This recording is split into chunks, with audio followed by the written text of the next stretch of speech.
on them. What size is that? Yeah, I want that.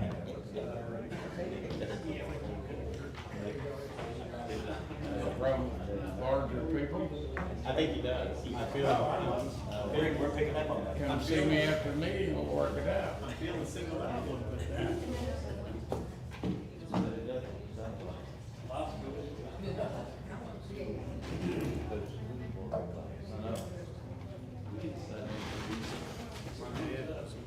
I know it He's was. what? He's sure. Yeah. Let me ask you this question. Are you kidding me? Every day. So you won't feel bad when you get a bigger man again.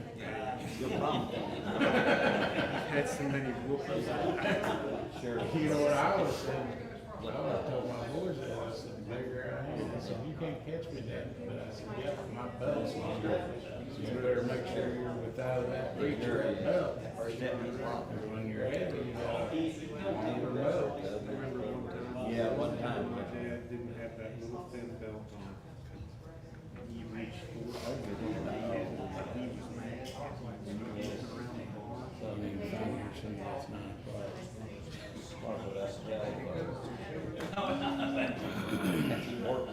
It's worse. I guess it's pretty well educated.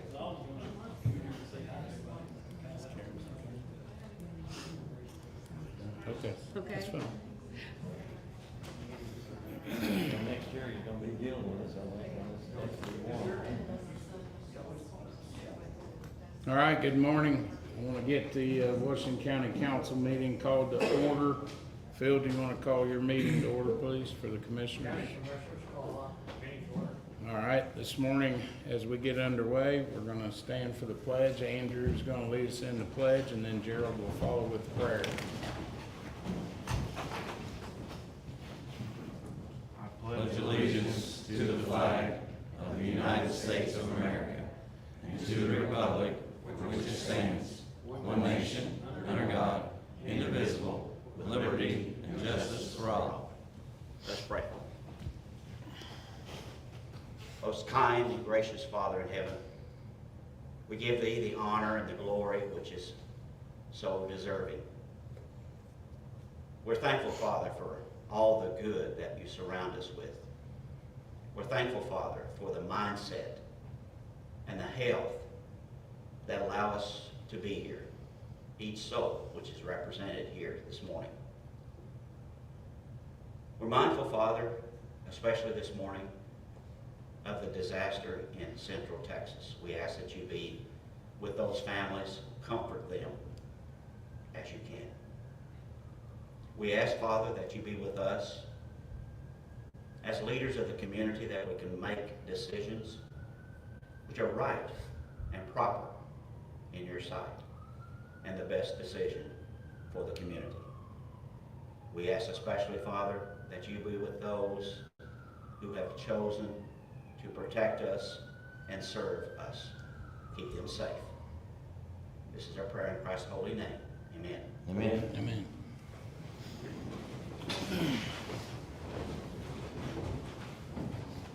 All right, good morning once again. We welcome everyone to this joint meeting of the council and the commissioners. First off, public comment. We had one person sign in, so Keely Stingle is here this morning. We'll hear from Keely.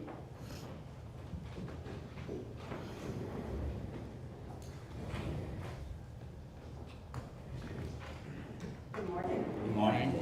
I just wanted to come in and tell you all, we're just send some encouraging words to you as you get ready to go through budget season. I know Darren's going to be here this afternoon or later in this meeting and talking through what some of those challenges of SB1 is going to be affecting our budget and the county. And so I just want to say, after years of going through this process, it can be exhausting, but you are a team, and I know that you guys really care about the future of the community. And so as you face some of those tough, challenging decisions, I just want to let you know that there are other people in this community that know that this is a tough budget year for you guys and wish you nothing but the best. And but thank you for your service and your willingness to put through the time and energy it takes to be able to provide good government for the community.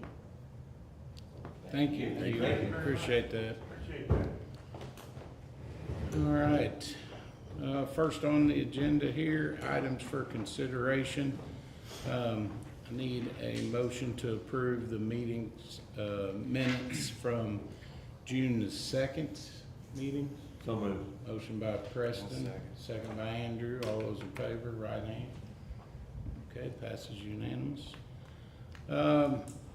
Tara Hunt was supposed to be here this morning, but she had some things going on. So basically, if you look, you had a salary ordinance amendment in there. It's money that has already, been approved through last year's budget. They're just needing to move some of that around. Michelle can probably shed a little more light on that as to what the movement is.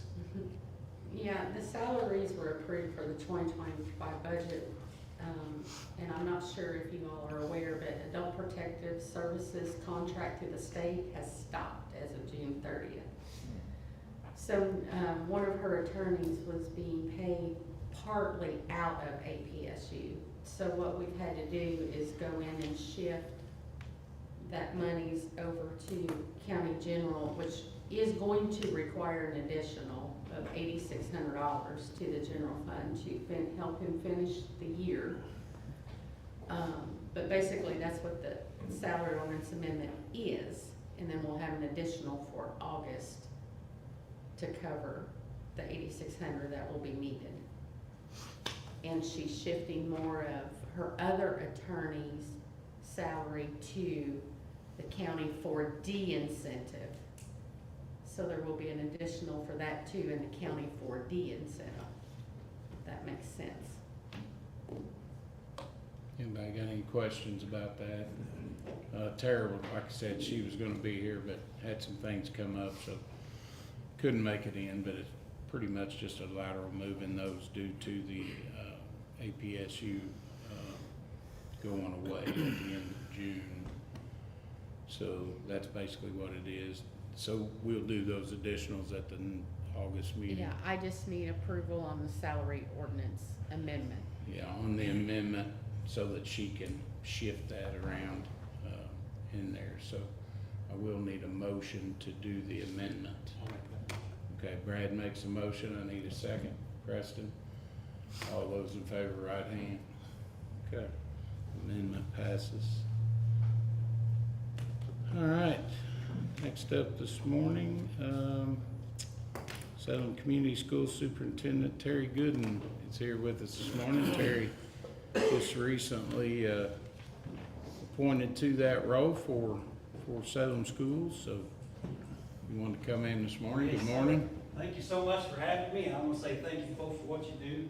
I know that when you go home at night, every night on social media, everybody's saying a great job you do, right? No pressure. So I get that, I've been there. But hey, I wanted to reach out to the Salem schools and say hello, and if there's ways that we can work together, ways that we can partner together, and whatever that looks like, whether it's cost, whether that's purchasing, whether that's some way in transportation, that the school corporation wants to do that. And what we'd like to do is, once this is all said and done, is you folks kind of get together a liaison that will work with the school that I can have contact with to sit down and talk about what some of these things are that we can partner with. And I've done that in other school corporations, and I think it can be successful here in Washington County as well. So really, that's all I had. I want to come and say hello and greet you folks. I know there's a lot of familiar faces here that I know. So, and if you have any questions whatsoever, feel free to reach out to me, please. All right. So at this point, I'll ask if there's any questions that anybody has.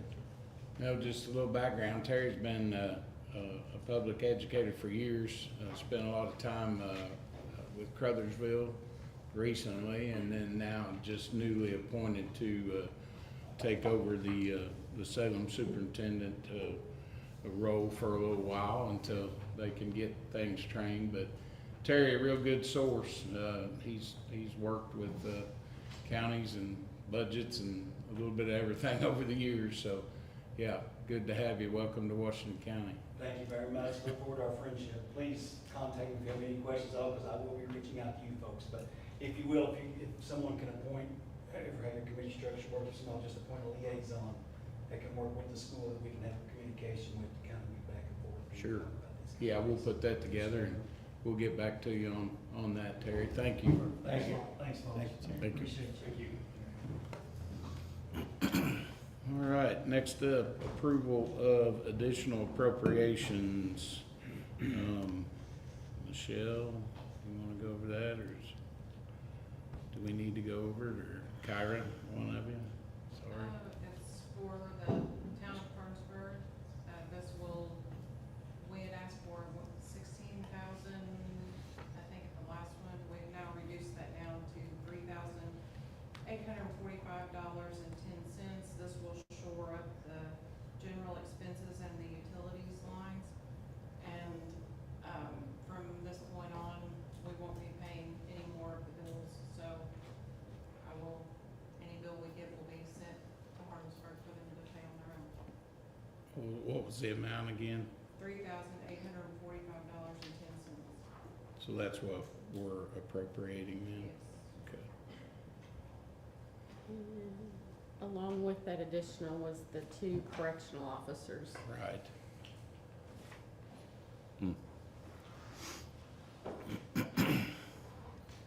So, any questions about those 2? Correctional officers were the ones we approved at the last meeting. So, at the town of Hardinsburg, on your paper, it shows 16,000. It's actually 3480, 384510. Yes. So I entertain a motion to approve both additional appropriations. So move. So moved by Todd, second by Preston. All those in favor, right hand. Motion carries. So both appropriations approved. And there's additional appropriation for the August 1st meeting. These will be the first readings of those appropriations, and we'll have the vote at the August meeting. So general fund for the prosecutor, $8,600. Yep. And then law enforcement continuing education is $5,000. Those Yes. will be appropriations. And the county 40 incentive is 15,750. Did I not have that on there? No, that came in late. What was it? $15,750. And that was for, That was to moving more of Trent's salary to right, the 40 incentive. okay.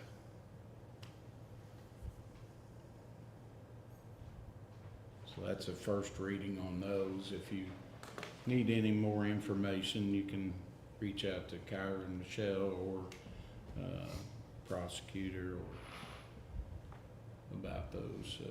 She will be at the August Yeah. meeting is what they said. Any questions on those before we move forward? No, but I have a question. Are you guys going to have a regular meeting in August in addition to budget hearings, or are you going to cancel the? I mean, not that it matters, just Right. curious. I think last year we done our regular meeting as well, so. We did. My thoughts are we probably need to have the regular meeting and then leave that week open for the budget. Yeah, Yeah. just curious, thank you. Yes, sir. It's a good question. Thank you. All right, so if there's no further questions, then we'll talk about those at the August meeting. This is the first reading of those.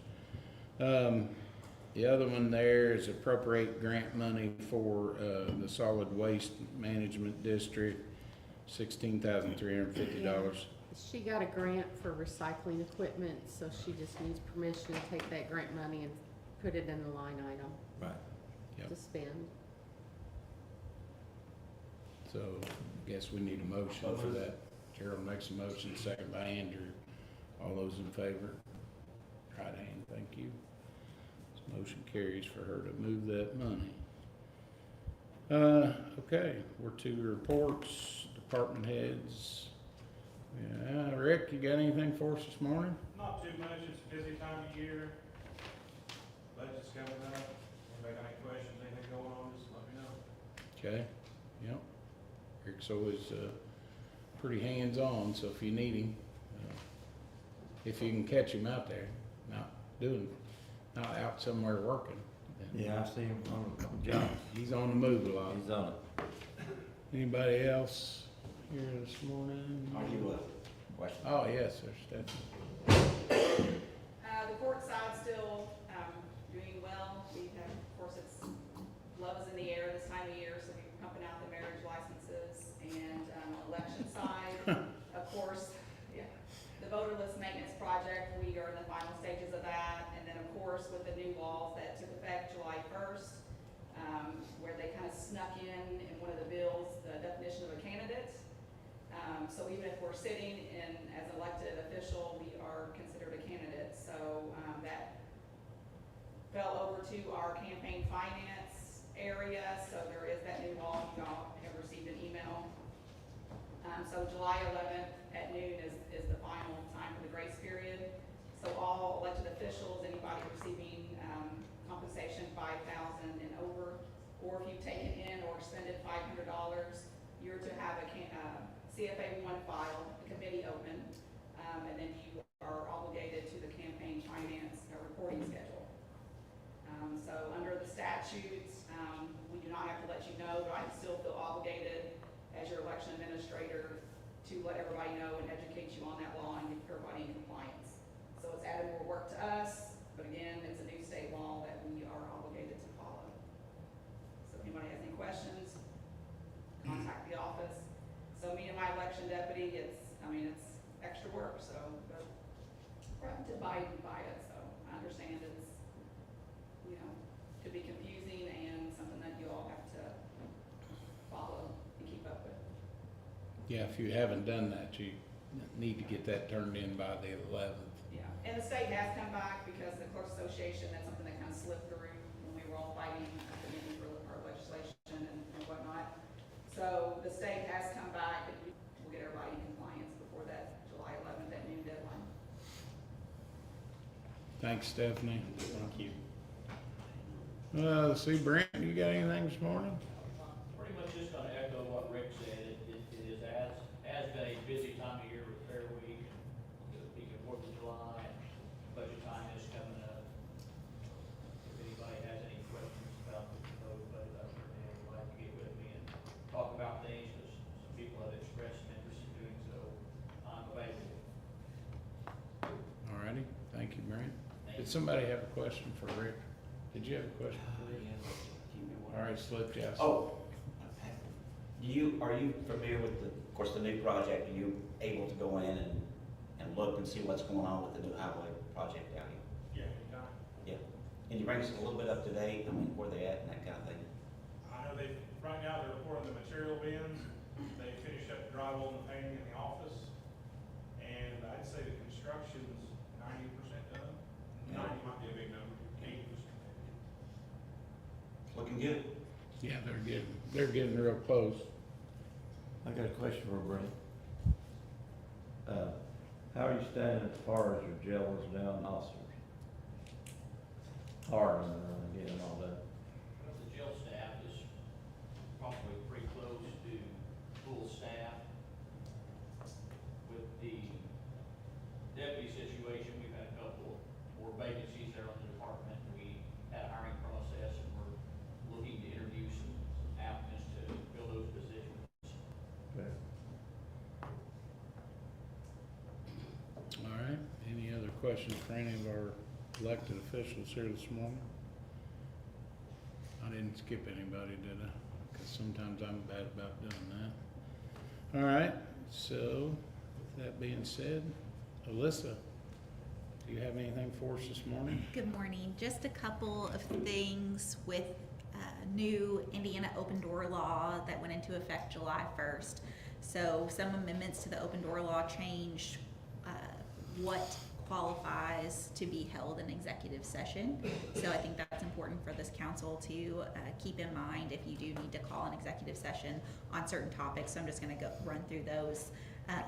discussion of employee-specific compensation, discussion of employment matters of individual employees, discussion of employee health care options with respect to special exceptions for coverage, discussion of changes to employee handbooks, review of negotiations on the performance of publicly bid contracts when a public meeting regarding the review would likely result in increased cost, discussion of certain solicitations for proposals involving bidders' proprietary information, and communications with an attorney that would be subject to attorney-client privilege. And so this list is definitely broader than the list that was in place before for what is proper to have in an executive session. Of course, if you ever have questions about, we want to discuss this, is that appropriate for executive session, always feel free to contact me and we can talk about that. But of course, anytime the executive session is held, the agenda is going to reflect that, and we'll also cite the Indiana Code provision as to the justification for the executive session. So we always need to keep that in mind, that whatever is in the executive session falls into one of those categories. The other change to the open door law involves, it's more of just a transparency issue, which is what open door laws are all about. But for any board that this council is appointing you to, all of those public boards, those members, now their agendas need to include the body that appointed you, the authority of that appointing body, and then your term. So if you are sitting on this council and you've been appointed to another board, just keep in mind, and everyone, I think, is circulating this information, but if you were appointed to the River Hills Board, now their agendas need to reflect that you were appointed to that board by the Washington County Council and needs to include your term. And again, that way, it's just so the public is aware, they can now look at that agenda and know who appointed whom to that board and how long they're serving on it. And so that's going to be for all of those, you all appoint people, whether it's someone on this council or members of the public, to lots of different boards. And so all of those boards should be reflecting that appointment on their agendas, and then also on the website. So either the Washington County website or the website for those boards or organizations need to reflect that information as well. So if anyone has questions about that, let me know, but just something for you all to keep in mind as you are serving on boards that this council appoints. Okay. That's all I Can I have. ask a question about that? Yes. So if they are to be listed on the agenda, does that mean that that board is subject to the open door law and it should be a public meeting? So some of the boards that it's applying to are kind of state boards that are already subject to open door laws. But the agendas are just supposed to list who is appointing and the terms. But does that answer? Are you asking, I don't know, I would have to know which board you were talking about to say whether they were open to an open door law. Or the economic growth partnership? I can't answer your questions on the spot, but I mean, I'm happy to, look at it, and if this council has a question about it. My question is, if they are required to list who's on that board and they're public officials, does that appointment subject them to the open door law? I don't know the answer to your question. We can dive into that. Right, I would have to look and actually see for those, because I don't represent So you're those. saying that the change just means they have to be listed on the agenda? Yes.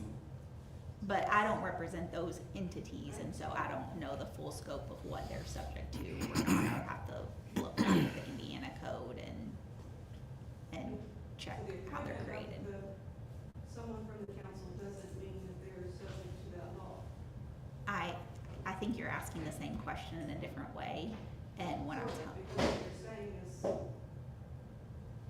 isn't really making any sense, so that's what I'm trying to clarify.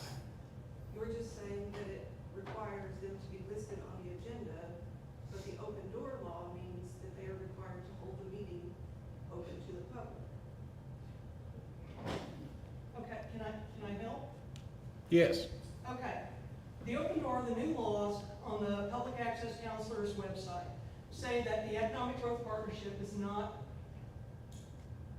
subject to the live streaming law or open meeting. They are in a section of special people or what have you. But the regular boards that are supposed to, you know, like the trustees and the weed board, all of these little boards and all the townships have to start live streaming. And they have to actually start listing their live stream plus their agendas and any other documents attached to these meetings. Say like, okay, when you have your, for example, when you have your budget hearings, you have to have, or you're supposed to have by law, listed on, say, a calendar on your website. And the documents, like the budget, need to be there so that people can download it and actually have that in front of them. So that's part of what the live streaming law is. But the Economic Growth Partnership is not a part of that, but everybody else is. And that needs to be updated on our county website too, because even though the county is kind of compliant, it's still not compliant in that it doesn't have the documents listed next to the live streaming link, if that makes sense. So there needs to be a link there. That's so right, that they and I can, would suggest heavily a Google Calendar, a public Google Calendar, and I can show you an example of what we're looking for. Tonight I'm going to be helping Campbellsburg get up and going. And I would encourage you to look around or whatever, because it needs to happen by law, if that makes sense. Did that help any? yes. Did that help any? Thank you, Rhonda. I know you've done a lot of work on that, so that's good clarification. Thank you for that. Like Christmas for me. It is. It is. All righty. Jennifer, does that help a little bit? We can dive into it a little deeper and find out, but we'll have Alyssa check on that, which she really doesn't represent them per se, but yeah, we want to make sure we're compliant, so we'll double check on that for you. Thank you for taking the question. No problem. All right, I did skip over, Zach is here from Matt Miller Brown. Wanted to talk a little bit this morning about our insurance coming up here, so he's gonna present some things here for us.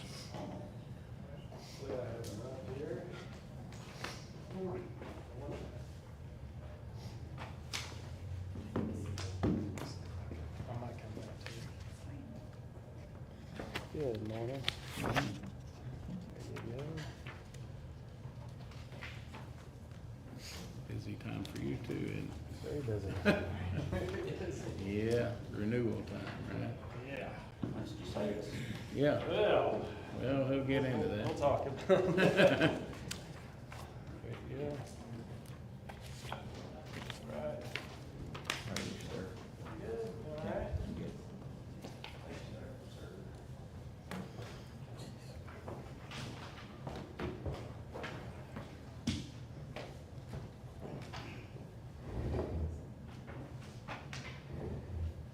Okay, I made it over to the commissioners meeting last week, and we were talking about medical insurance, premiums versus total claims paid, and I list that right off the bat. Premiums paid from September through March of this year was $733,060.23. Total claims paid in that same period came to $729,373. So that's a very high number on claims paid versus premium. They did release the renewal rate increase initially. Anthem was looking at increasing 24.34% on the medical insurance. After reviewing some of the high cost claimants that they sent, you guys have 4 high cost claimants in the group right now, and they're listed below there. But one seems more like a shock claim, something that what you call is something that happened but it's not gonna be ongoing. So I had them kind of look into that. They did reply this Sunday with an email that they were agreeable to a 14.5% increase.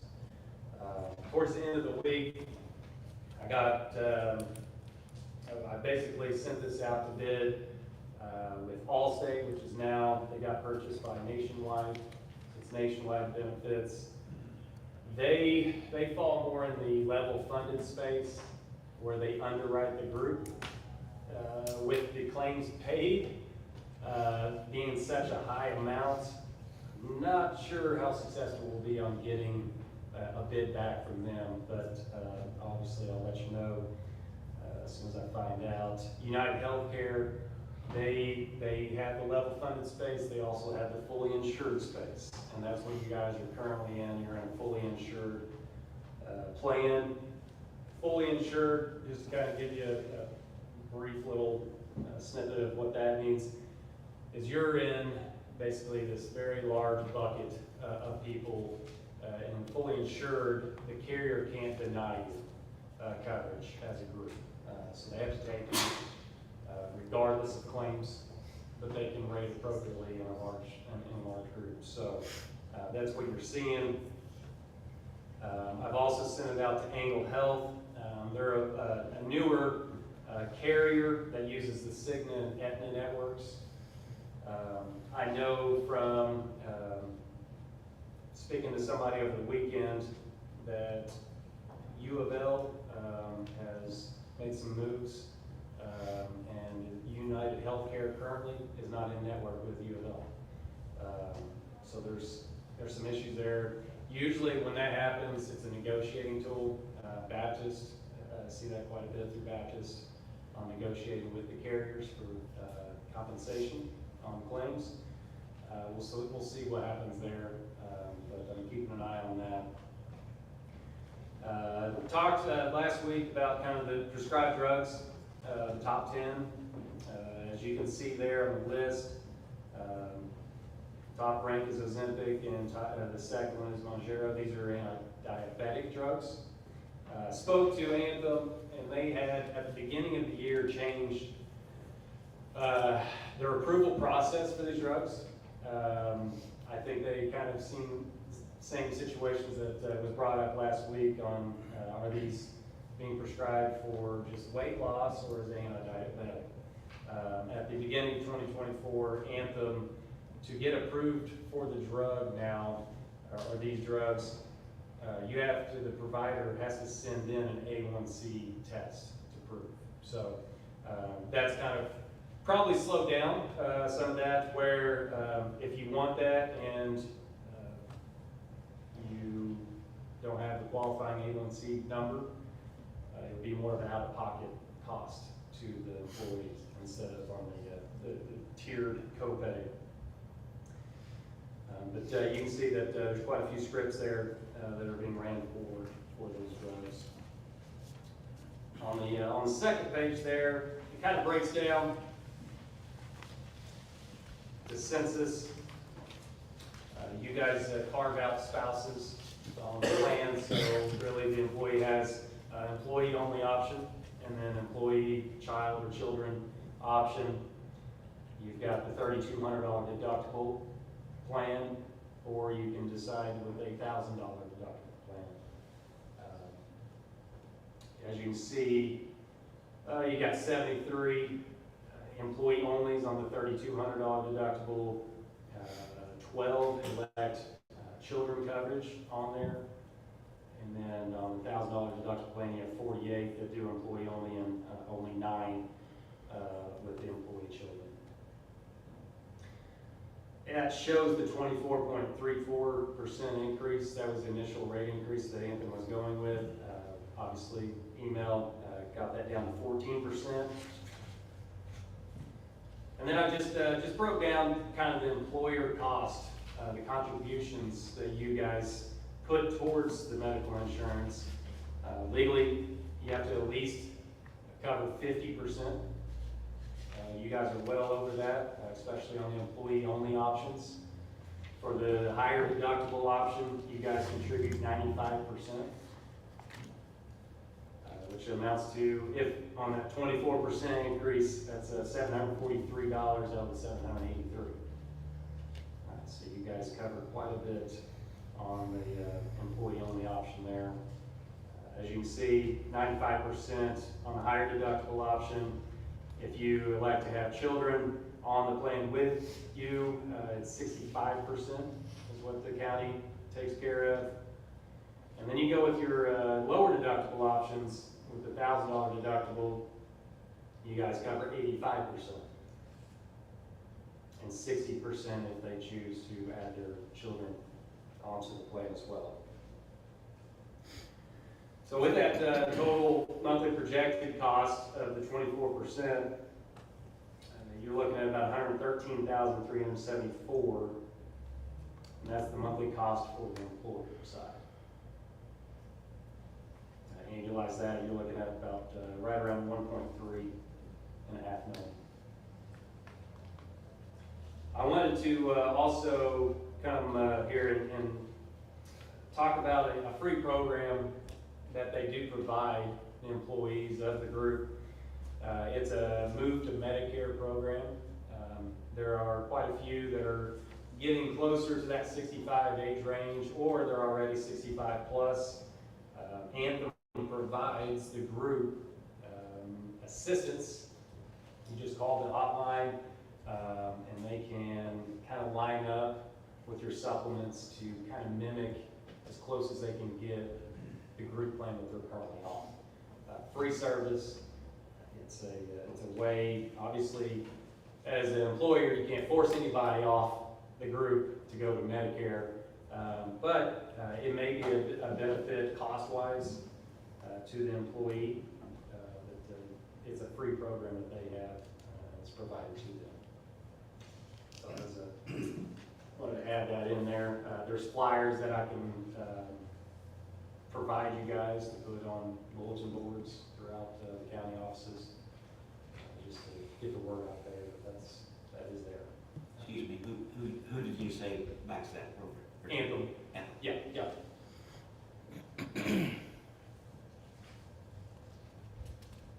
So with that, I'm waiting on the rates to get back, or the bids from Nationwide, United Healthcare, and Angle Health to see if there's any better options for the county.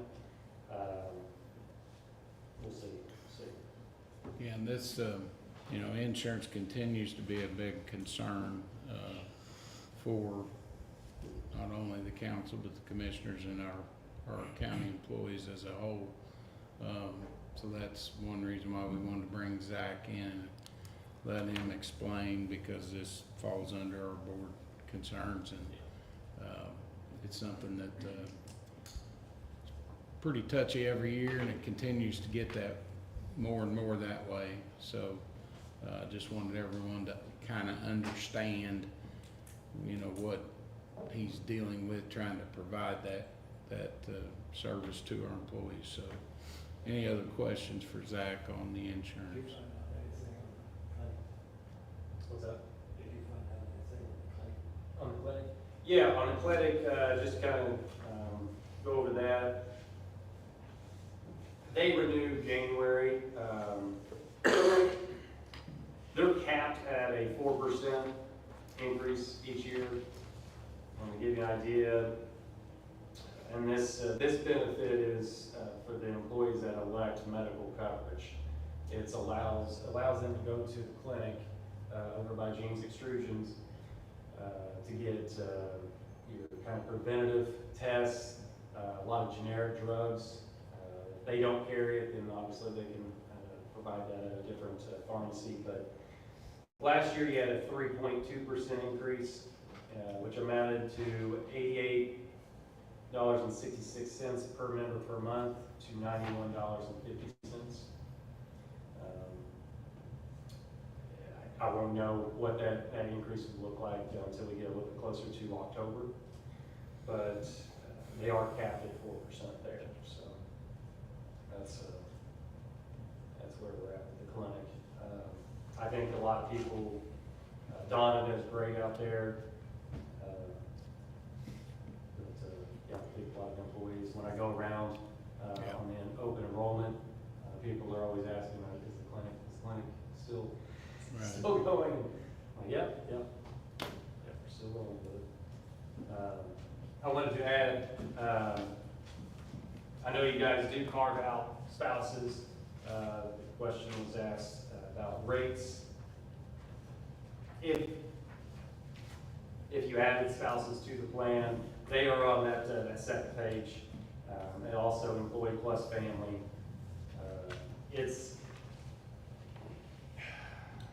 If you add more people to the group, they're healthy, it can help the group. Right. But if they're unhealthy, obviously that's a negative side of it. Spouses tend to be a larger claim base in group space. It's just kind of a known thing.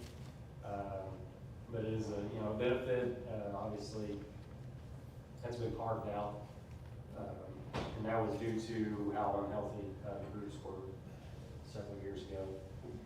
But yeah, I just wanted to kind of bring that in there and ask for that. So it's kind of up in the air on if it could help or if it could hurt. I know cost, obviously, that would be up to you of how much percentage you'd want to give to that. At 0%, it gets passed on to the employee 100%. But yeah, that's just just want to bring that in as you asked to provide that. Okay. Any other questions for Zach on the insurance? So Zach, the total number reflecting the 14.5%, do you have that number? I don't have that. They just shot a very brief email, said yes, they are agreeable to 14.5. They didn't give me an updated numbers, how that breaks down each category, each tier. Once that's received, yeah, I'll be disclosing that. All right.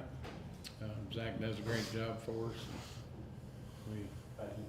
We need to get him in the headlock. I know, I tried.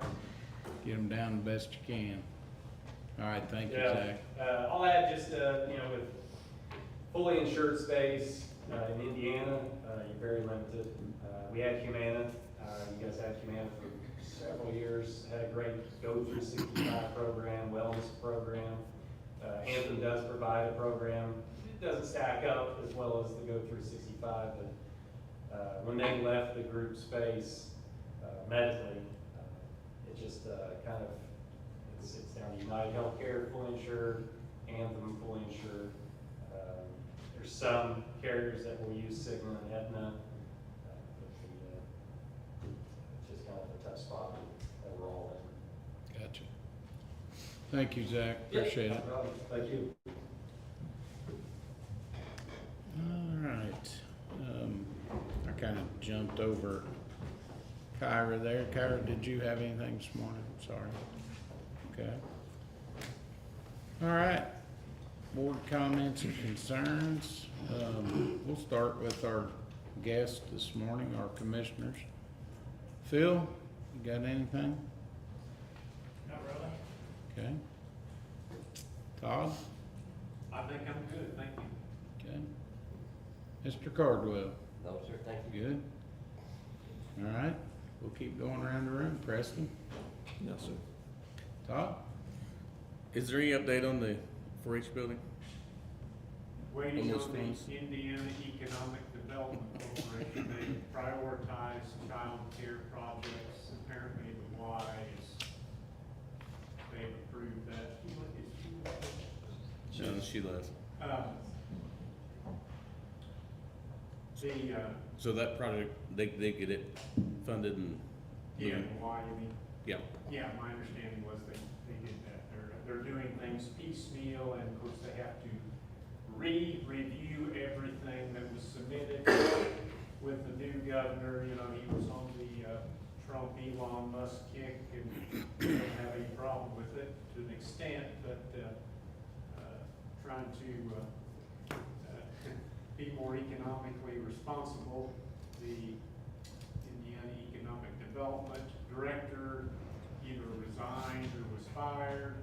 He ordered an audit immediately of everything, so everything has been slowing down to a crawl, which is kind of putting us in a little bit of bind because these people that sit behind cubicles in these big office buildings don't understand that, you know, some of these projects are subject to construction season, weather, so on and so forth. But anyway, just wait and see.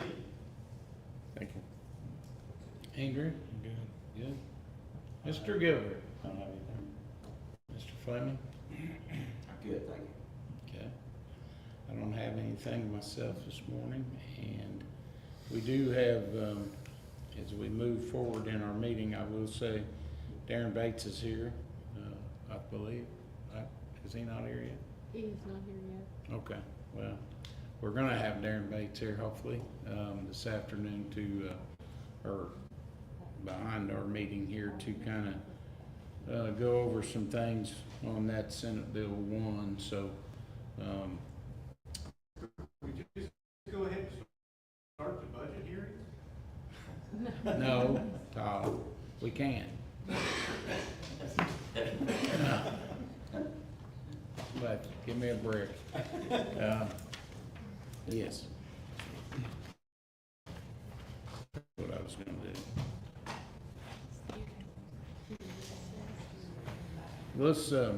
Let's take a short recess. Darren had a little bit of travel time, so we'll see if we can't get a hold of him, see maybe if he got stuck in traffic or construction or something going on around. So I'm gonna recess for, we'll take a 10-minute recess and come back in at 9:55. So we'll do that recess now and then we'll come back. 10 minutes.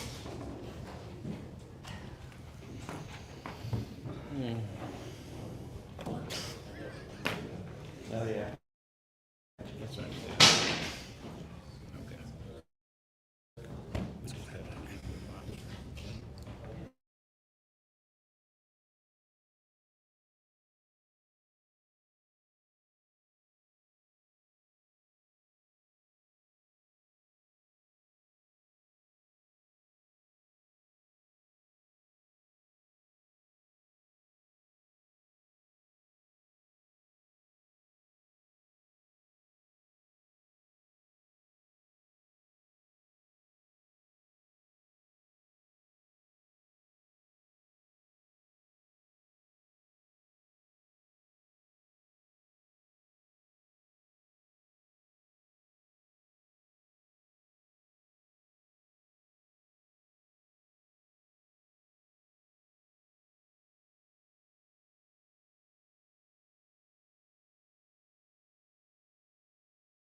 couple of minutes for it to We'll give a couple minutes here for the live stream to pick back up.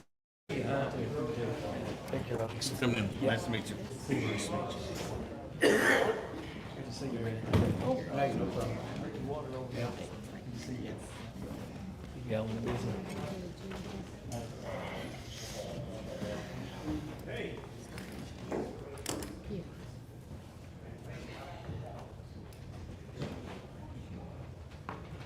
All right, I think everyone's got back, so Mr. Darren Bates is with us this morning, and Darren, longtime consultant here for the county, and we always have Darren come in around budget time to make a presentation and answer any questions about upcoming budgets. But this year with the new Senate Bill 1, there's a lot of uncertainties, so we wanted Darren to come back and see if he could shed a little light on some of those items that are in that new bill, and then also for our budget hearings coming up here next month. So that being said, Darren, I'll turn the floor over to you. Thank you for coming.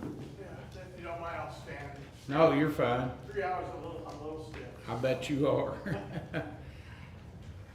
Okay, yeah, there's a lot of changes in Senate Bill 1 and then the amended House bill after that corrected some of the things in SB 1.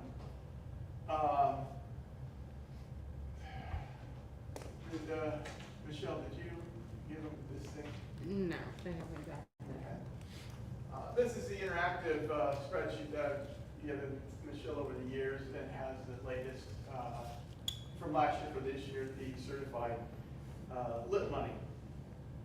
Every click 0.01 generates roughly $65,000. Your current tax rate is 2.0.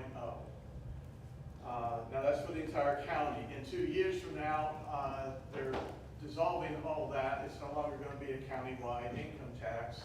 It's going to be your county does your own thing, and any city that's above 3,500 can do their own thing up to 1.2%.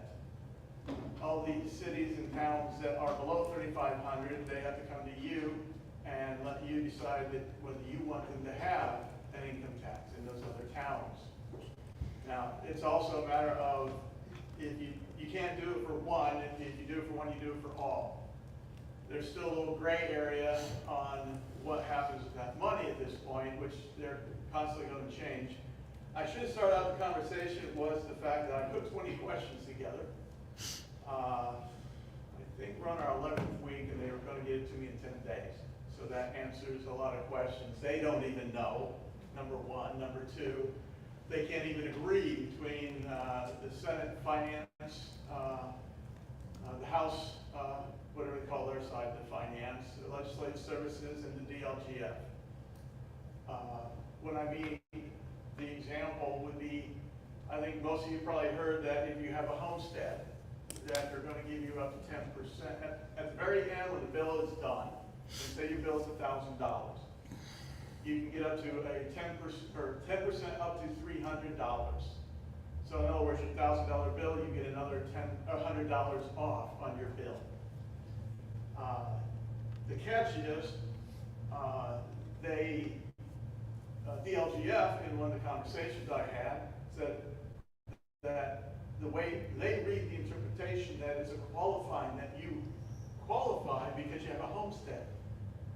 And the reason why I say that is because if you had a rental or excess acreage as cap 2 and you had another barn or a shed or something at cap 3, so far they're trying to say that the interpretation is you get 10% on your bill. The way most everyone else in the Senate that wrote the thing said, no, it's 10% on the homestead portion. Just like over 65, you have a 2% condition that you can't pay more than 2%, but only on the homestead portion, which they reference that, and the DLGF said, no, it's a qualifying. So see, that's why they can't even answer their own questions that we put to them, because they're arguing about the nitpick of whether 10% is on the whole bill or just the homestead portion. Most of deductions have been taken away. There's a handful, I know like Heritage Barn, but blind, disabled, over 65. Veterans was restored, by the way, in the House bill. So there's still a veterans deduction instead of a credit. Solar, wind power, all the other deductions, they're gone. So the example that I had most of my counties been talking to is you spend $20,000 on solar or geothermal or something. Your assessment went $20,000 up, and you used to get a $20,000 deduction. Now you don't get the deduction anymore, but you still have the $20,000 assessment. So for those people like my sister, yeah, they're going to get hit up with a higher assessment because the deduction went away. There's no credit, no nothing on green options. Now, blind, disabled, at the very end, it's $125 credit, and over 65 is $150 credit. Now, the other thing I need to stress, because over half of the county that I've been dealing with thought, oh, it means we're going to get the money from the state, you know, those credits. No, these are phony credits. It's just like a deduction at the end. It's just the people don't have to pay. So now the other thing is over 65. Most of the counties have a few grandfathered in 0 bills. 2% of last year, 0 bills. So there's still a 0 bill. They thought they were going to make that a new thing that they would try to get those seniors back up and start paying $50, $70. Now it went the other direction. So the example is you have a senior that has a $500 bill. Next year it can be only 2%. Well, the catch is next year, fine the 2% on that, but then they get $150 over 65 credit. So at the end, instead of $500 or 2%, I'm just going to keep it at $500. Now it's going to be $350. But then they get 10% on the $350, so that's $35. Now they're down to, what, $300 and something dollars. Okay. And then the next year after that, they get 2% over that, but then they get the other $150, then the 10%. So pretty much seniors within 1 year to 5 years will get 0 bills. Eventually, most seniors in all the counties that, I have 64 counties, by the way, every night tax data, so I've played around with them. Pretty much in 5 years, seniors will have 0 bills, is the bottom line. So that's just another thing that is taking away your revenue stream. Now, the great part in the House bill also repealed not just the veterans deduction, or put back the veterans deductions, it also delayed the business personal property. Example is the last 2 years is $80,000. It's going to hold over to next year's $80,000. They're not changing that. But they are changing, I believe, what they call the floor, in that before there was only so much of depreciation was allowed. Now they can get a bigger depreciation. So the floor goes down of what it's going to be assessed for. But the year after that, it goes to $2 million. So most of my counties your size have had roughly 500 to 600 business personal property bills that you bill out every year. You're going to be down to maybe 40 to 70 bills. So right there is a revenue reduction. Homesteads, instead of 60%. So you take a $100,000 home, you got a 60%, but no more than $48,000. As of 2 years ago, they merged the mortgage deduction into the homestead, basically. It's the way I look at it, because it used to be $45,000 for a maximum and $3,000 for a mortgage. Well, now it's $48,000 for the last 2 years. Going forward, starting next year, by the way, all this starts next year. And the software, Lao, Exoff, MVP, it doesn't matter. They're not even geared for it. They're not even getting the answers themselves, so they can't get their programmers to change anything. I mean, I deal with them because I'm policing all 3 vendors for the last 3 years to make sure we all agree on the tax bills. So they're not supposed to get answers at best at the end of July here, and they said more likely to be the middle to end of August. And then they're going to be scrambling to get their software updated. So your NAVs are going to be challenging for your budget time. Because again, they're not getting answers to these questions.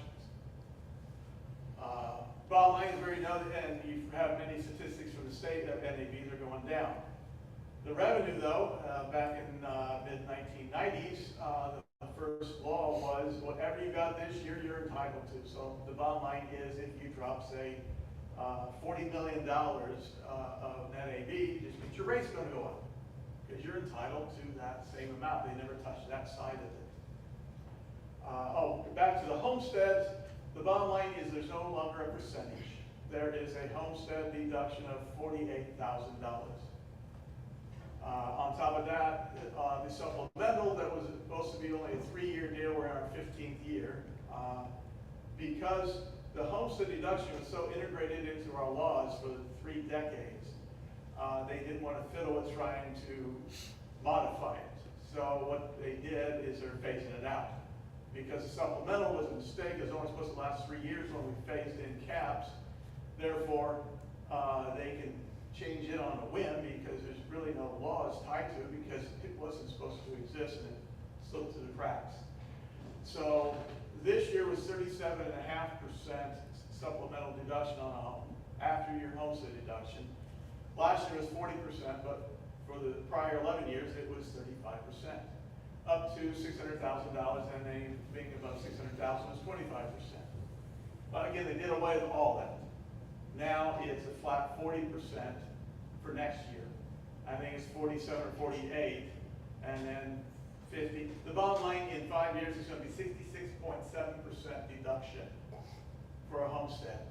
The homestead deduction, since they're going to phase it out, it goes from 48 down to 40, down to 30, down to 20, down to 10, down to 0. So the homestead deduction is going to go away in favor of the supplemental. So anyways, it goes back to, let's say you had a $15,000 home.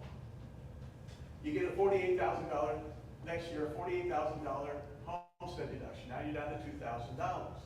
You're thinking, wow, that's great because before, well, I get a $30,000 deduction.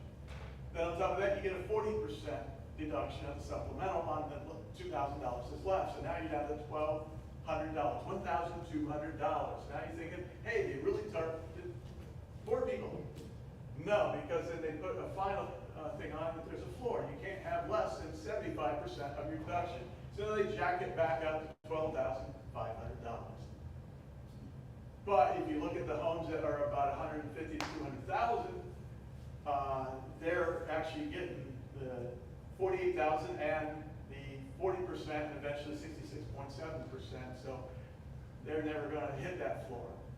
And they were never getting that good a deduction. So again, homes, the more value of the home, the better deduction in the future is going to be. So they weren't, again, helping the poor people like they said they were going to do.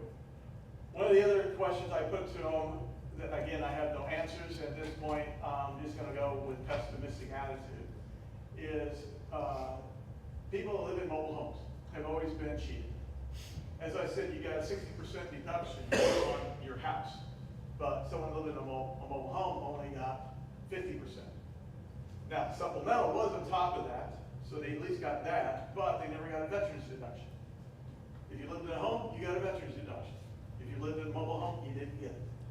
And I put to them in that they changed all the wording to cap 1, cap 2, and cap 3 as opposed to homestead, rentals, and so forth. They went to the caps.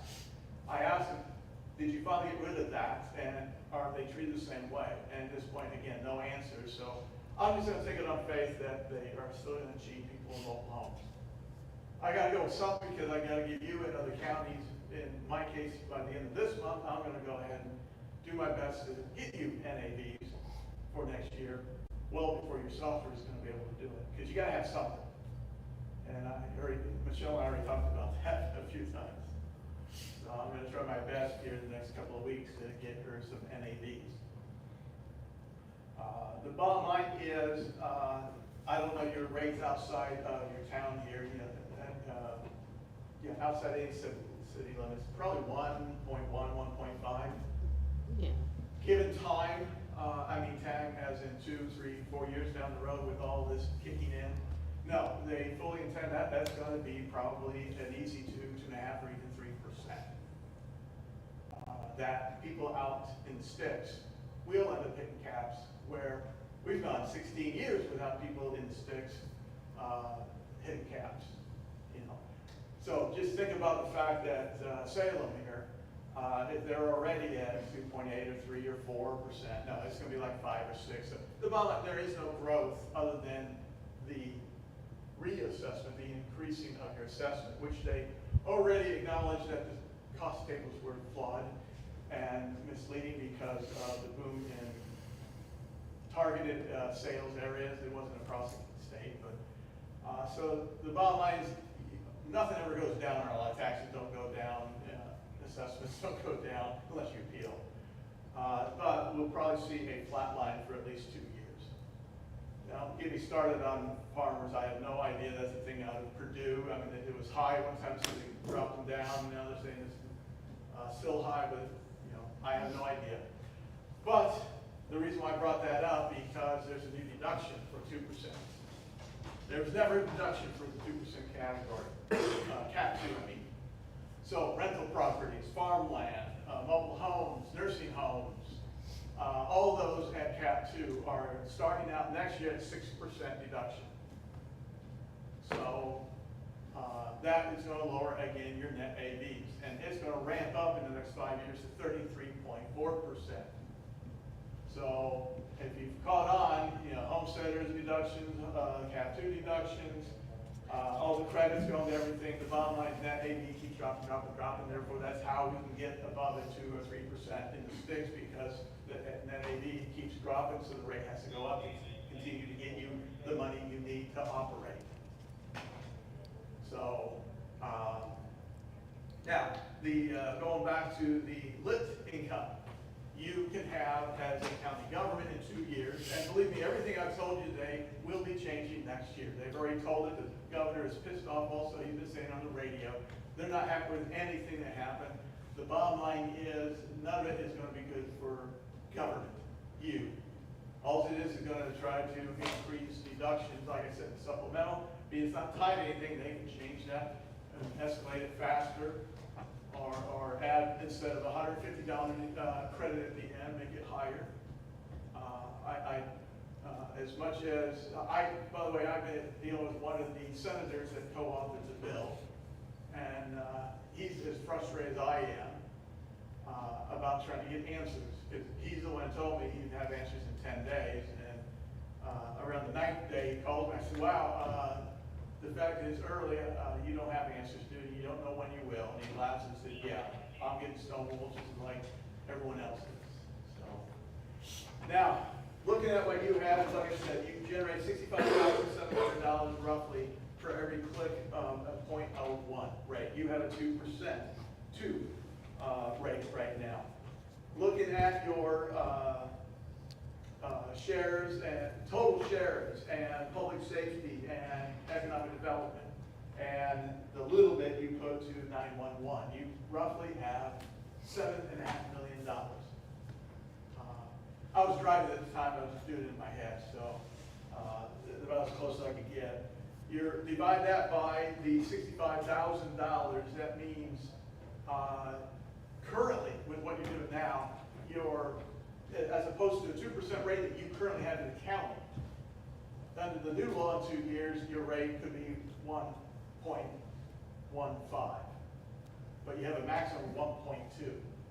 So right now, you are a 0.5 away from maxing out your county, the way under the current laws for the next 2 years. Yet under the new way, you're within 0.05 of maxing out what you can bring on income tax. So I was only 10 miles away from here when I did that math. I got the calculator out and did it, and it's like, you had room to grow with your income tax currently, where in the future, no, you do not. So you're already going to be maxed out, and we already said tax-wise, property tax-wise, there's not going to be. I have no idea how you're going to continue to function. I'm sorry to tell you that. Now, the Salem here, they do their own income tax. Now, the catch is they had before a county-wide tax, and it was based on everyone thought it was by population. Reality was this population, and they have so factored in their budget. So if they were towns that were really wasteful, actually got more money of income tax because they factored in some sort of budgetary on lit income. So at this point, they're going to start having us report I believe next year, on the Department of Revenue, where people live. Because people who live in Salem, they need their address. See, what the example is my business when I report the payroll. I just put down as Delaware County. I have an income tax for Delaware County. So me and my friend Greg, you know, it's the same rate. Next year, no, he lives basically across the street from me, but he lives in the city, I do not. So next year, I know I'm gonna have probably 1.2% rate more likely in 2 years when this kicks in. I'll have a 1.2, but Muncie's probably gonna do a 1.2, so he's gonna have a 2.4, at least. So that's gonna be a nightmare for payroll and businesses, because now when they log in, they're gonna have to keep track of that, but they want to start, even though it doesn't kick in, they want us to start reporting where the address is of where all the employees are, because they've got to be able to do statistics and figure out projections on the lit income when this does go into effect in 2 years from now. Because right now, they had nothing on that. All I did was say that Greg and I have Delaware County, Indiana. So that was a $780 million in their SB1 bill, an upgrade to the Department of Revenue to incorporate, you know, not just the county, but then where the municipality, the city or town that you lived in or don't. So,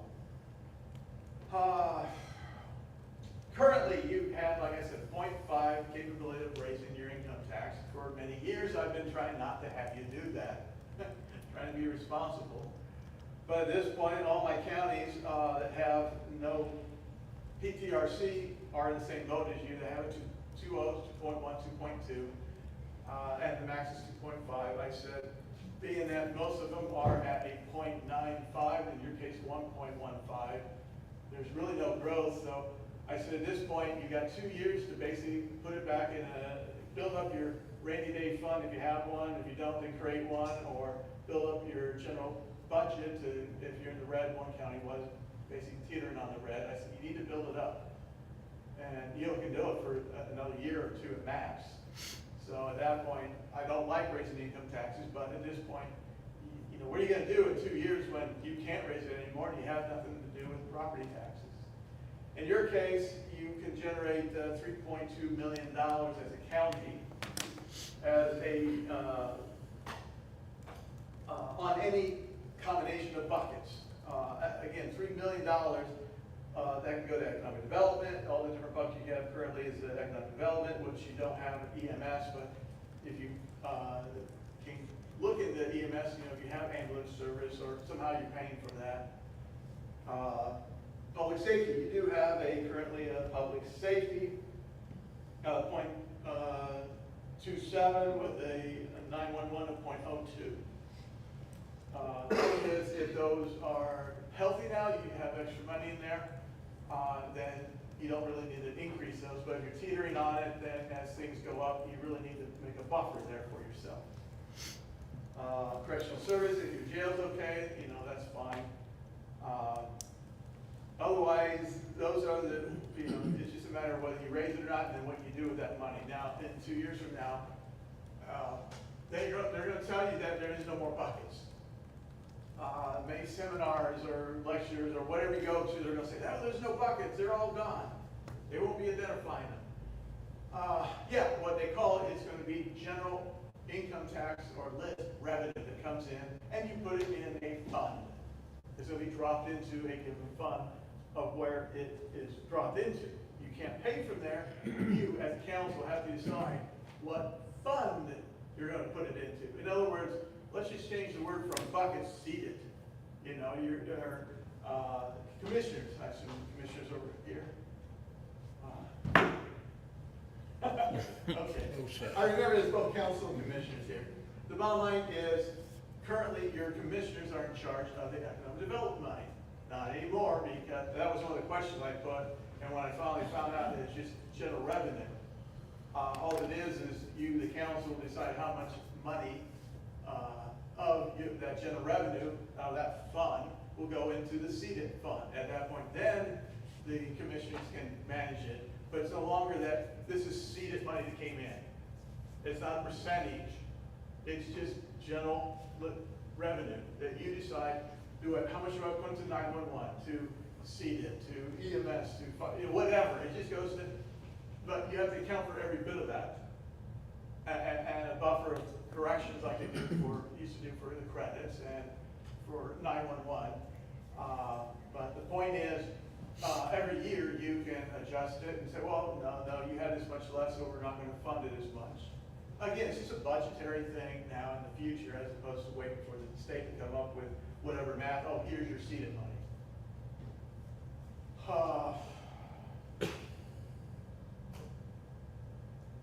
That's about it that I can think of. I'm sure y'all have questions, and there's the only stupid one is the one you're sitting there grinning about. One of the questions I had when we met with the AIC back a couple of months ago, they had a brief meeting over at Madison, a little bit about this bill shortly after the bill was introduced. But one of the things that they were talking about was the county council was going to be in charge of not only our budget, but also budgets for some of the town's schools. That was part of that. Have you heard anything about that? They said in 2027 that we may be responsible for setting the school budgets as well. Is that a correct statement? Or? No, everything I know, no, actually the other opposite. Years ago, you were to, what they call it, they would present the budget to you, and you would kind of go over it. It was just kind of an informal thing. It's not like you had any control over it. And it sounded like this new bill was basically all entities are on their own. All entities are, it's their responsibility, and if they foul up, then the state will come down on them in that you don't deal with Salem. Salem doesn't deal with you. It's your income tax, it's their income tax. The only thing that I do know is, in your case, you are an old Cadgett County. Therefore, you were grandfathered in with 0.25% of lit money going to schools. That's gone. Schools do not get any lit anymore. They're gone. The townships and libraries, they do not by default have any lit either. They have to come to you as a council. You decide whether you want to do a 0.4 maximum. And that's a countywide tax. And then somehow it's going to be based on population, and no, unlike all the times before, there's based on budget. No, it's going to strictly based on the best ability of what the population is of the townships and of the geographic area of the libraries to determine how that money is split up. And at that point, it's also not in your control at that point. Only you're controlling is the fact that whether you decide you want to have that rate on top of your rate. Now, yours is 1.2. Theirs is up to 0.4. If you had an EMS and or fire districts, you can go to a 0.2 on that. But the catch is when you add all that up, it's a 1.8, and they had a maximum that county, EMS, fire districts, libraries, and townships can only do 1.7. So you add that with any town or city or town with their 1.2, that is now the new 2.9 maximum. They said that before you had a 2.5, so we raised it to 2.9. No, because again, if you live outside the sticks, it can only be 1.7. And your county is again 1.2. It's only when you add the two together. So you see, basically, you can control the lit money, but their budgets currently, I should say that currently, because when you talk about townships, they've been trying for what, 8 years now to get rid of townships. The new wave is not get rid of them, but consolidate it. One of the bills that the senator I was working with, not that he was authoring, but another one was authoring that's getting momentum, is the consolidation that, how many townships you got? 11? 13. 13. Okay. I'll never write. 13 townships, 13 township boards, 13 elected officials. No, they're looking at making no board. They would be a one elected official and be another department of the county government that then, you know, gets split part of your budgetary. But it would be open all the time as the county is, as opposed to, you know, like where my parents was, oh, it's only every third Saturday from 11 to noon, you know. It would be, you know, 8 to 4 every day, 5 days a week, you know, or whatever your hours are. Instead of 13 rentals, 13 software, 13 certifications, all the times 13, it'd be one office. Instead of, the example is one of the counties, what we do with all the cemeteries. I said, yeah, each one of you deal with all the cemeteries. Now you have one person dictating all the mowing and care of the cemetery. So volume pricing. That's what they're looking at is consolidation. They were trying to do that with schools, which they're still trying to do that with schools, is consolidation. So, I don't have answers, I'm sorry. I'm trying to keep up with all this and not getting any answers. All I do is get plenty of PDFs from different seminars of AIC, Audit Association Treasurer, commissioners and county council, and was AIM that deals with cities and towns now. I didn't know about them until 3 months ago, because they found me out when all this tax data also.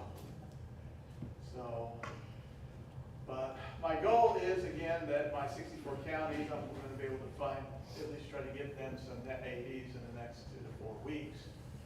So at least you got some idea, because the numbers that you get from the state that showed all the net ADs dropping, I've been tracking this. I've been doing this for, well, as of 2 months ago, I've been in business 20 years. I've been doing taxes for 17 of those 20 years. And so far, every time the state has given you something to say, here's how bad it's going to be, they were wrong. It was even worse. Thank you. They're trying to do a blanketed by the state. I have your tax data and I can recalculate your bill on any means. And what I've never done in all these years is I've always taken your, you've rolled your assessments now I got to create deductions that don't exist because the software isn't geared for it. So I have to ignore every deduction you have and do my own. And get with Michelle and Debbie about any abatements, because abatements are in sliding scales, you know, 100 down to 80, 20, whatever they are. So I can project out what it's going to be for the next 5 years. And then come up with my own tax rate based on all that, because you're entitled to what you got. I'm going to look at back at 10 years average, but not just county government. I got to look at the townships and the schools and the libraries and the cities, and I've got to look and give them what is their 10-year average of their increase over that, and as long as it doesn't exceed 3.5% or 4. So far, the last thing I knew is 3.5% for next year. They originally said 4, but now I guess they're saying 3.5. So the bottom line is, you know, if the growth showed over 10 years that it was 4.5 or 5, no, I'm sorry, I can't do that, because they're going to restrain your growth at that point. But then at that point, I can come up with new tax rates and project that out over the next 5 years and give you more of an idea of what your losses are, or the proper word, as the senator told me, the restraint in revenue. So the fact is, I can recalculate bills. Mine will be probably within the 1% to 0.5% of reality, where there's, as Aiden said, that it's anywhere from 3 to 5% wrong. Now they like to think that they're 3 to 5% or more pessimistic, and I said, no, historically you're the other way around. You're optimistic. So, more questions? Darren, how do you figure right now, what you're saying, figure the losses? I'm not satisfied. How do you figure the loss based on what we are today with the rates, how we're gonna be next year?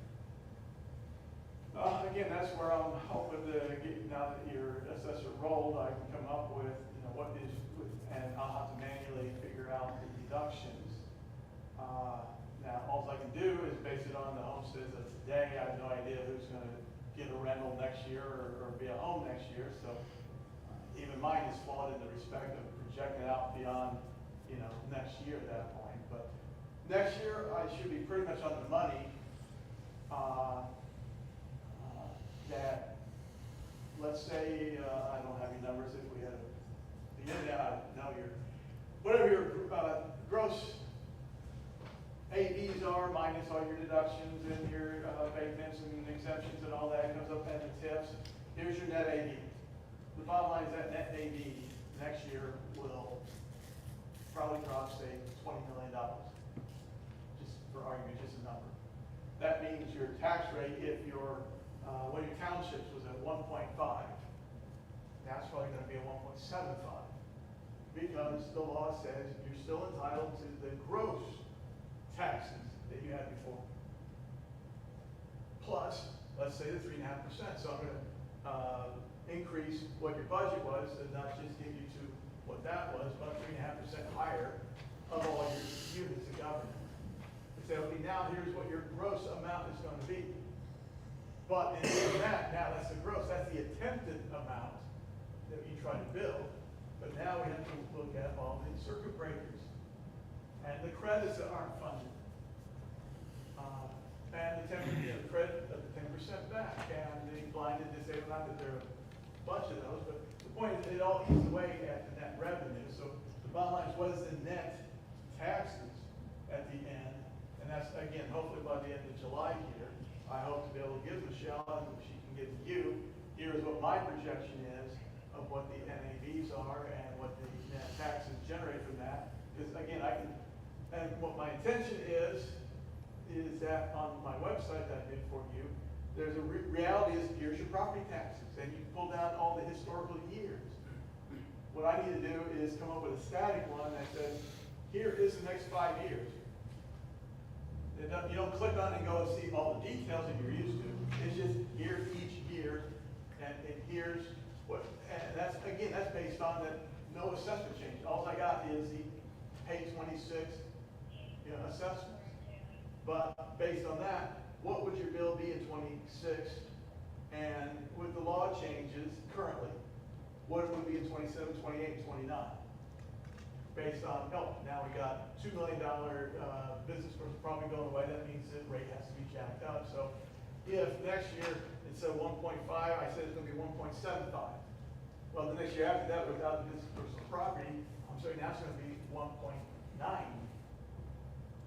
By the next year, and then with the deductions going up to 2%, deductions keep going up from 6% to 12%, as it goes up. Net AVs go down, rate goes up. Now, out in the county, you're going to have a 2.1, 2.2. Well, now if there's a rental outside the city limits and it's fixed, now there's a cap. Now you're limited to what you can pull from those people. So now there's more losses outside the city limits where you didn't have them before. You had over 65 losses, but rarely do you ever have rental losses of tax. Now, what others were saying is, the taxes went up. It didn't go up any more than it did any other year. It's just when the rental wasn't in a cap, they could keep going up based on the growth. But now, because the rate goes up, because net AV keeps going down, now you're going to be capped out. In 5 years, pretty much, rates are going to be a joke. There's not, who cares about 2%? They're going to be more like out in the counties with 3 or 4%, the city's going to be 5 to 8%. Therefore, there is no more revenue coming in through property taxes, and that's what they're going to probably reevaluate on the income tax. Instead of, 1.2, maybe they'll make it 1.5, 1.8, whatever. They'll just, they kept saying for years they wanted to get us off of property taxes. Well, there's got to be another way to generate revenue. Oh, wait a minute, I heard about toll roads. Maybe that's going to bring in billions of dollars. Yeah, whatever. Every interstate. Honestly, they have no idea. The fact they can't answer questions in like I said, 10 weeks. Simple, straightforward. You wrote the bill, you signed it. Is it part of a home or not? Is it, one of these things kick in? So, I'm trying my best to help you. Yeah, but when your population's going down, that means money's going to be less, because then we're going to cut the rate.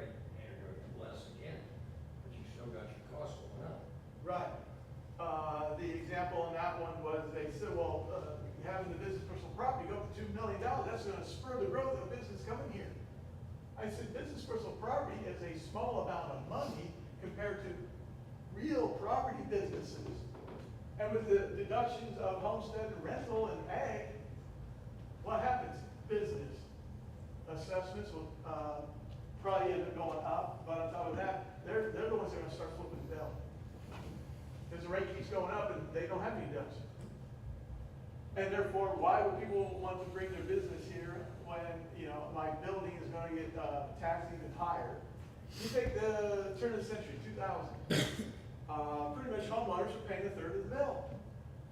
About 5-6 years before COVID, 2 years before COVID, the national average was homeowners were paying about 8 to 10% of the bill. With all the deductions, with all the different conditions, with all the caps and everything, we went from a third of the bill to homeowners paying 10% of the bill for round numbers. Now, you look at different counties, yeah, some of them are back up to 15 or 18 or 20. Indianapolis, yeah, because the sheer population, yeah, they've been at 35%.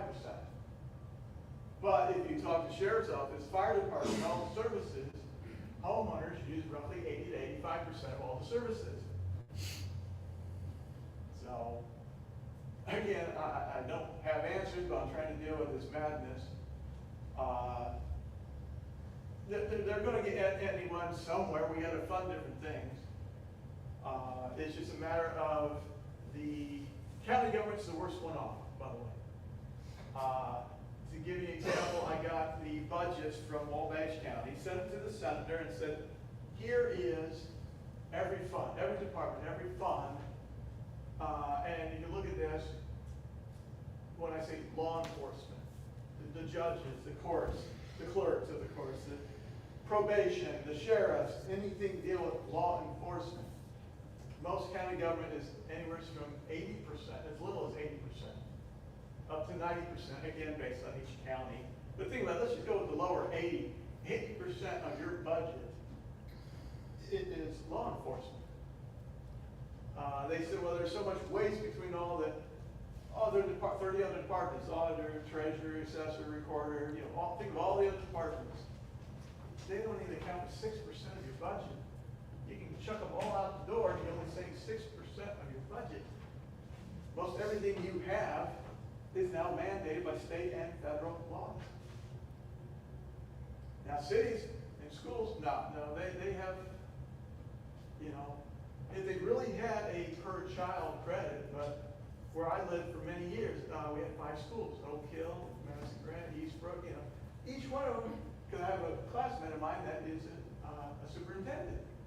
And he said, no, we get X amount per student, but Eastbrook got this much more. I said, I thought it was per student. Well, it is, based on their needs and their way of budgeting.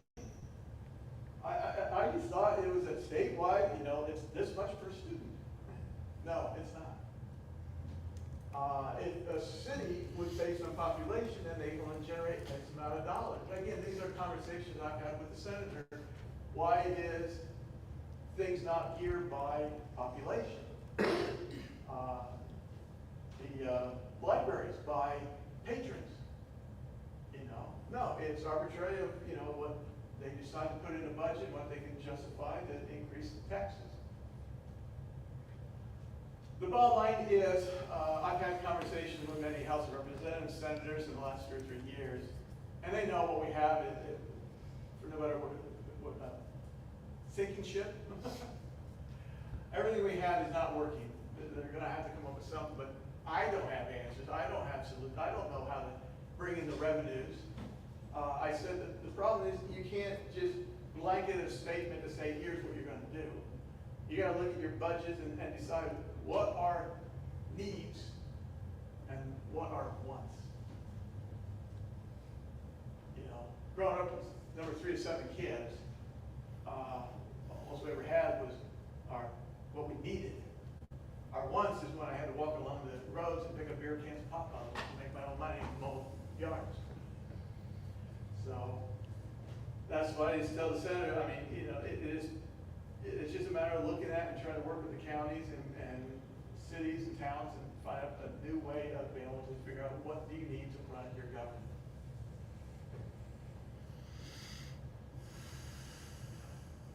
Any other questions for Darren? It's about as clear as mud, right? Sorry to say that.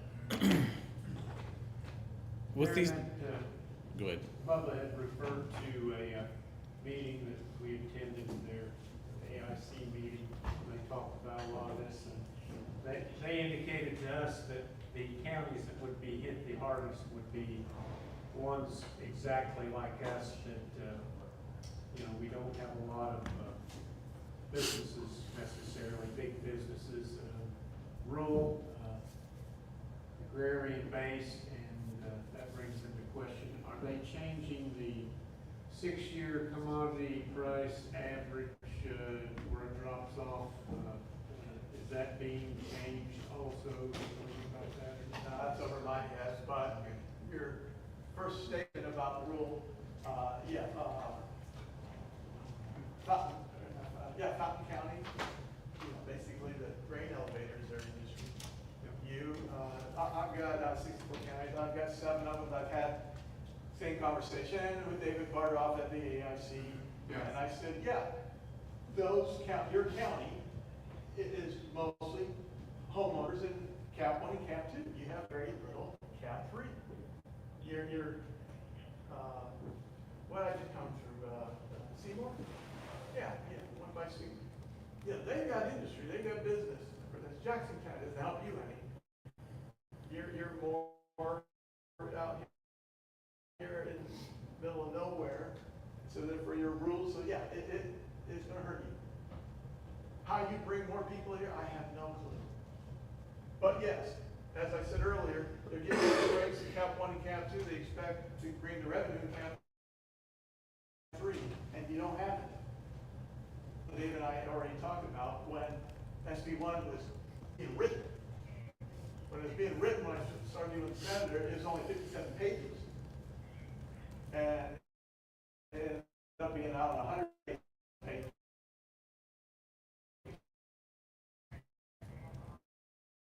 I told them every time, and the problem is you have things that are contradicting each other because you had 7 people on your committee all throwing. You didn't pull 1 or 2 things. You threw all of your ideas in there, and you didn't even understand our tax system. That's why no answer in 10 weeks, because there's many contradictions of one area against another area. But somehow we're going to end up dealing with it because it was signed into law. Are you concerned that the state, like DLGF and the State Board of Accounts and everyone else, people like you, for instance, are you even going to be able to process this because are they going to change the software? Yeah, the vendors have to modify because it's no longer 60% or 25% based on different tiers. It's a matter, here it is, but when you hit this low, then you got to check it back out.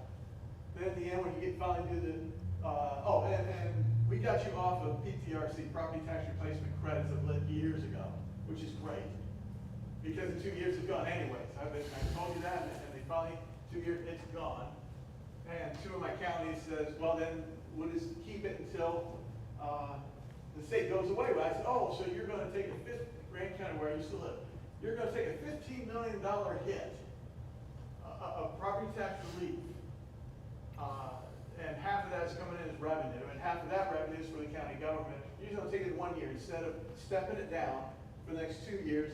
For the 3rd year, they said, why bother? It is what it is, and we'll just. And then on top of that, they're raising their income taxes.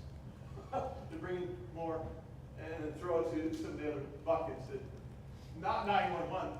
You were smart enough to do a 911 PSAP. They created from 4 911 centers in Grand County down to 1, and they never funded it. And now they're hurting for money and always on the edge. So again, not looking to the future. Even though our future is unknown, you got to at least try. And you did years ago when we got rid of PTRC. And that's the only reason why I said, I've said many times, don't raise your income tax. But in your case, you only got 2 years before it's gone anyways. And when it implements in 2 years, you're probably gonna implement the max anyways. So if you're on the edge now of not knowing how to pay for things, you're gonna be worse off in 2 years when it all goes away anyway. So you need to pick back some money for a rainy day and literally put it in a fund you can't, put restrictions on it, non-reverting or whatever the terminology is for lawyers. That, you have it for a given purpose. It's not just extra money that, oh, we have it, we're gonna spend it. I've been working with you now plenty of years. You're the one county I brag about. You've always been very good. No matter how many faces change here. 3 of you don't. Do you recommend that be raised in increments over 2 years, or bite the bullet and raise it now? I know that's a tough question for you. No, in my case, I've been debating it, been talking with it. You're my 9th or 10th county. Tomorrow I gotta go to Wells County. At this point, bite the bullet and just do it. If you feel, if you're financially well off and not having any problems, then leave it alone and try to manage your money like you've been doing. But if you feel that there are things that you're just having a tough time, whether it's increases in wages or some other services, and you're trying to figure out how to cut your budget to try to accommodate things, rearrange things, lay off people, whatever. Again, I'm not saying you are. I've been in so many counties. I've just thrown out all the different stories. I said that, you only have to do 2 years. It's gone. It's already in the law. If anything, they're going to amend the law and say, oh, I'm sorry, you got it for 26, but we're going to cut it out to 27 instead of 28. That's been talked about too, because the easy way of saying it is DLGF is not a constitutional law. It is an arm of the governor. And that's been the problem. Their interpretation, whatever the governor benefits the governor, as opposed to the legislators, the senators I'm working with, and AIC that represent you, Associated Indiana Counties. They're reading it, and this is the way we read it, and the senators, this is the way we wrote it. Well, the way you wrote it is not cut and dry, so we're going to interpret this, how we're going to interpret it. And we have seen, Michelle and I have seen over the years, the DLGF interprets it, and by the 2nd or 3rd year later, they get them to amend the law to accommodate their interpretation. The example I believe we both remember is the property next door that's part of the home, that you can have a homestead on adjacent properties. Very few counties acknowledge that one, in that you have your house and 2 lots next door, 2 separate parcels. And our law used to be that you're up to 1 acre on a parcel. And for 2 years, the DLGF said, no, it's up to 1 acre. But the law said by a parcel, well, they had the legislators strike the word parcel. It's up to 1 acre as long as they're adjacent or contiguous or something like that. So again, they just end up amending the law to accommodate whatever the DLGF and the governor want to make them feel look better. We've seen it over and over. I'm not lying. I'm not making up stories. We've seen it happen. And the software vendor and I have to accommodate. Well, you've always given us very good advice, and we appreciate that. And I think I can speak for everybody here that we kind of go by the Gerald Fleming view on raising taxes. We don't like taxes. He hates taxes. I do too. And for, believe I've been helping you for 10 years now, and every year I said, no, rearrange, work with the gap, get rid of this and either lower your income tax, or in your case, you moved into 911 because 911 is the most, almost all taxpayers agree. When I call 911, I want someone to show up. So, yes, I changed my mind because now your back's against the wall. Like I said, it's your choice of, if you feel financially you're doing fine, no, don't raise it. But if you feel that you have no idea and you're frustrated, how are we going to do this or that and the other, or more mandates from the state, remind me, do you have a wheel tax here? No. Yeah, that's something that, unless if you're getting grant money or different things, then you are now required to do it, but if you're not getting money, so far you are skirted by. But given time, I know for a fact, my bigger county, because of the size, they are actually, if they don't do a wheel tax, then they are getting money withheld from their highway department for roads. So again, and then at that point, it's not a matter of, then you implement it, and you implement something at the lowest level that you can possibly do. The state's gonna come back and say, oh, income tax, max it out or shut up, or we'll pull this money back. Oh, wheel tax, you didn't max it out, then we're gonna, again, hold this back. The bottom line is they just tell you what they're gonna do, just as there's no law that when you don't do certain things, you know, inventory asset management, we do that for you now. The bottom line was, nothing in the law says that the counties have to comply, and it was strongly,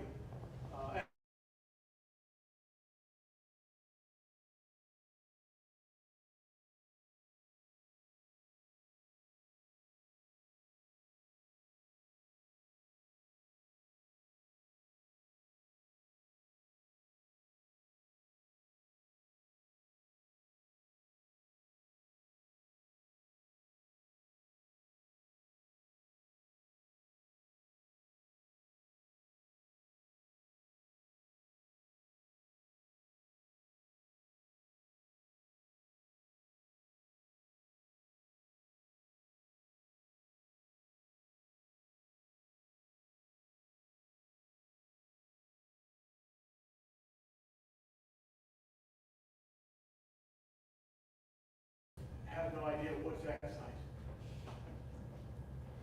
There's several taxing units, or those that are dealing with taxing units here today, so does anybody else have any questions for Darren? Go ahead. I'm a township trustee. Would you mind sharing the senator that is looking to consolidate trustees? I didn't know the senator I'm working with is a senator in Madison County. I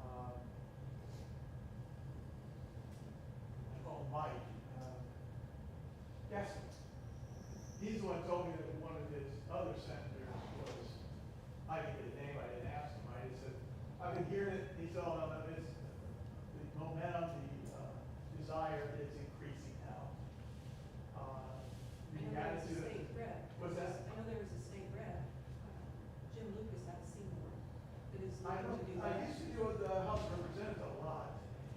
Only reason why I got with the senator was, his wife used to be the treasurer in Madison County and then became commissioner in Madison County. And I got to deal with her on treasury, tax data, and then as, commissioner, I dealt with her on training, and I helped more than I should have. Without charging, so she felt obligated, so she had her husband call me and said, you want to know more about this SB1? I said, I guess so. I'm sure the county's going to get on me. This is when they're trying to write it. And I said, yeah, being that it was around the 6th week, no answers. I said, well, if you can't give me answers on that, there is one thing that I bet this was the 5th county, I'm a township trustee, that keeps bringing up, and I'm those wrong, you know. I know they've been around since 18 something about it, and everyone keeps saying it's out of date, and, you know, why do we have them? But then, where I used to live with my parents, their township trustees, they did a lot of things, and it's almost, then again, they're retired, so they work on it full time on it. But that was one out of 13 townships. I'm sure that the townships here don't do a lot. So that was they said, their data, their input, their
able to be more efficient with the money they have. Yes, and do the job that they're supposed to do, as opposed to not. Yeah, there's, from what I learned, it's 4 counties, see their budgets. I would say 20% of my county, 20% of townships don't even have a budget every year and every other year, because they have so much money put back. That doesn't say good for you either. You're scraper training by here, but one of the other townships, oh, we don't need it this year because they have extra money. Well, then you've been wasting, you've been having, why did you increase your budget then? Or why are you collecting the tax if you're not spending? Yeah, and therefore all that is a big pie that is eating away at where they're trying to make more money to pay for other things. So, then again, the argument is, the one that doesn't have any steam, but someone brought up in my county, libraries. With the internet, why do we need libraries? Or why is library, the fact that libraries, why don't we make a private one that, it's not part of the county government, it's not part of the tax rate? I said, then why is our schools completely taken over by the state? Why is our legal system taken over by the state? Man, our property tax would be nothing if all it is county and city government to do the services that we need it to do. Our bills wouldn't be $1,000, it'd be $100. Again, I just keep throwing stuff out that people tell me, because at this point, nobody's talking to each other. Isn't that the sad part? Yes. Everyone's ingrained in how they feel that everything needs to run. Any other questions? Keith, do you have anything for Darren? Yes, sir. Mayor? Back Well, here. thank you. It is going to be a interesting experience, and I will tell you, each taxing unit will have a lot of dilemmas to figure out. City of Salem is no different, especially when you factor in a high circuit breaker community such as Salem. This is a very slippery slope, and there's a lot of information forthcoming. So we will all have to collectively put our heads together. I will tell you, it is not going to be an easy process, and I will echo Mr. Garen's point. There is many things afoot that will be introduced in the next General Assembly session. So what we think we are doing today may not hold true for calendar year 27. Maybe they'll scratch it. I'll go leave here and buy a lottery ticket then. Because my odds of winning is better than scrapping everything. Steve, I see you back there. You got any questions for Darren? No? Town of Campbellsburg, Anita. Yes. Anybody else? Todd, did you have a question? No, Todd Okay, actually you asked got- the same yeah, thing, same. just what your recommendation was as far as raising. At that point with Salem, I assume you're part of Salem, at that point then I would lean towards public safety and economic development money, because you don't share that with the townships and libraries and schools. At that point, public safety has a very small list, but I'm sure there's areas that you are using general funds to pay for public safety. But economic development, as the commissioners and you know, that pretty much should pay for anything. As opposed to if 911 is doing fine, and if you generate enough revenue, there's no reason to increase it. And you don't have a correctional facility at this point, so that's fine. EMS, you don't have, so the bottom line is where it's going to benefit your towns. The example is, I threw in max on, the 0.5% I threw on this sheet. So I can tell you right now, public safety for your county at $3.2 million would generate $2.2 million of it. And Salem would get $1 million of it. The other towns, $29,369, $55,000, $128. The other towns are a joke, but Salem would get $1 million and you get $2.2 million of the 3.3 million roughly. I'm rounding everything off. Now that's if it was 100%, which I'm not saying 100% to it. CEDAP money, you, county government, the way the math works, you are better at getting the CEDAP money. Instead of just short of 2.2, it's 2.22. And instead of $1 million, it's about $18,000 less. And development. Again, who knows how the state comes up with this stuff. The point is economic development. You come out a little bit better the thing is, now, economic development can be used for anything, where, public safety is a limited list at that point. But you can rearrange this and say, well, we'll put point, 08 to this and whatever. But at that point, the cities and towns and county government are the ones that are in most need of this revenue. Because you're the big dogs at that point, trying to deal with big issues and the things. Where all the others are, it's only good for 2 years. When someone's small, when they take even a small hit, to them it's catastrophic. So if you give them a little bit of money, like that, $128 or $80, it goes away, they're not hurting. But the other one that, is 55,000, well, at least for 2 years you have 55,000. Now the law, it's gone. Now you don't even have any income tax now, unless you come to us and we come up with a way of figuring it out. But then again, that's all based on population, so it's not going to be near what they were getting before. New Pekin? Yeah, $121,000 a year in lit money, gone. Unless they figure out how, but will it be 121? No, it's probably going to be 80 or 90 next time, because now it's actually going to be how people report on their taxes, as opposed to just, population. I mean, you can have a whole town roughly of senior citizens, that don't pay income taxes, therefore you're not collecting income tax to speak of, because, it's not taxable income. And therefore, oops, now they're gonna be dropped in half. So. All right, any other questions from anyone for Darren?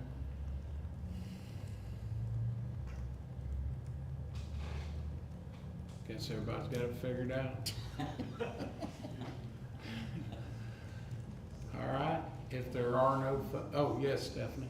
I don't have a question for Darren, but thank you for all your information. It seems like we should have been doing all along, and we have, but we need to really focus, doing some self-reflection. All elected officials, department heads need to know what statutorily funds that are earmarked for us and how they need to be used. Grants, we're gonna have to really get creative moving forward to keep the whole puzzle together. Yep. It's a good comment. Yeah, Ron. I have a new feature on my service that I used to live cast, and I've live cast this. I will have a copy of the transcript, so everything that you said will be in little lines and little places, and you kind of look back, because it's hard to take all of this in verbally. Right now, so it will be up on Indiana Proud, and you can click on it on the Google calendar. Okay. And that will be an easier way to kind of like look at what's been happening. Appreciate that. We have Washington County live stream. It's a new law. We do? Yeah. Okay. All right. Anybody else? Well, I appreciate you coming, Darren, and I appreciate everybody's attendance this morning. So with that being said, I'll take a motion to adjourn. So moved by Preston, second by Gerald. All those in favor, right hand. Motion adjourned. Motion to adjourn. Commissioners? Second that motion. Second. All right. Thank you all for coming. Appreciate it.